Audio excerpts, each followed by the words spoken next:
Okay, so number 11 is asking you to be a little creative.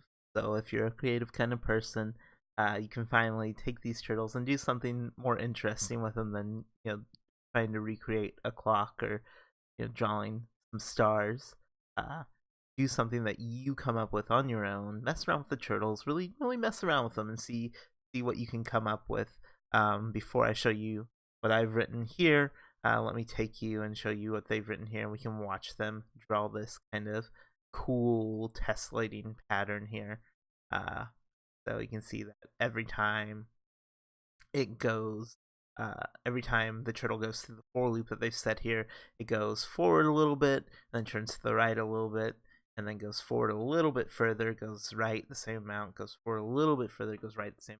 So it's the angle that it's turning is the same every time, but it's going a little bit further each time that the turtle goes through its program.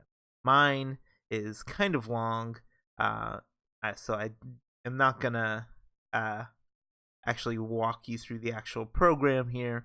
It's very self-explanatory. I'll post the program in the description of the video here so that you can kind of see what it does on your own, or mess with it accordingly on your own if you so choose. But I'm gonna real quickly just go ahead and run my code, and then we'll see what it does here.